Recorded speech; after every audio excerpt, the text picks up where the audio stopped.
Перспективите на македонската економија преку членството во Европската унија и НАТО денес на штипските бизнисмени им ги образлагаа Кочо Ангјушев, вице-премиерот за економски прашања, и Бранко Азевски, председателот на Македонската стопанска комора. Што Европа и нуди на македонската економија? Имаме пристап кон многу работи, а пред се тоа ќе биде да ми се отворат набавките на НАТО. Ние не можеме да продаваме хеликоптери и лансерни рампи, немаме производство на оружје, меѓутоа секако можеме да продаваме други работи кои што ги користи НАТО во логистичките цели, например да продадете по една кошула за сета НАТО војска, пак е голема работа, да не зборам по-голем дел од други производи кои што храна за НАТО и така натаму, тоа е веќе сериозно, се отвора едно сериозно поле во кое што може да се партиципира. Факт е дека со самата желба да се припоиме кон НАТО и Европска унија, ние во моментов сме сериозно понудени со средства финансиски од страна на Светска банка, на ЕБРД. Но ова штипскиот бизнисмен Венцо Филипов се надоврза, но со проблеми со кои фирмите се соочуваат, а тие се клучни за нивното екзистирање. Државата мора да најде механизам како да си ги врати парите кои улагал сите нас. За жал, мојот син не живее во Македонија и јас ви кажам да живее во Америка, ви кажам една случка, од една компанија отиде во друга компанија, втората компанија мораше да плати $45,000 на првата компанија, затоа што таа инвестирала во неја.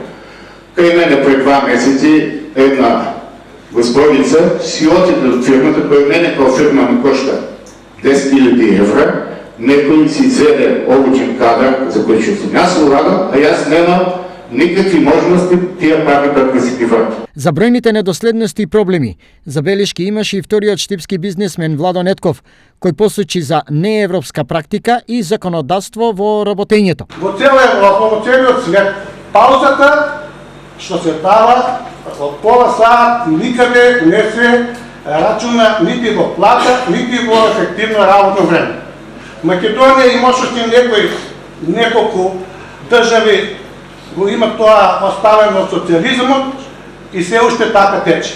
Ние фактички имаме 37,5 часовна работна недела, немаме 40 часовна работна недела. Спомнавте помала продуктивност, еве јас ќе кажам бројката, ние имаме 50% помала продуктивност од Германија. Сега, ако имаме 50% помала продуктивност, ако работиме 2,5 сата помалку од германците, да не кажуваме колку празници имаме и сето тоа, не ми е јасно како ние ќе го зголемуваме производството, а може би ќе го зголемуваме некој начин, но како треба да ја достигнеме Германија, односно Европа, поглед на стандардот. Вице-премиерот Ангјушев веројатно беше изненаден од директно искажаните забелешки. Од бизнисмените побара мислење што тоа владата треба да направи за нив, а понуди за сите неочекуван предлог. Моја сугестија да менјаме брзо технологија, да носиме помодерна технологија, да носиме ноу-хау работење, за да можеме да се бориме со светот. Да ги замрзнеме придонесите. Државата нема да губи, нема ни да добива да растат придонесите, меѓутоа вас ќе ви состави простор да ги зголемувате бруто платите. Заради тоа што единствена обврска која што ќе биде персоналниот данок, бидејќи тоа е персонални примања, а да речеме придонесите сите останати се 96 евра. Јас сум ги сметал прилика толку се.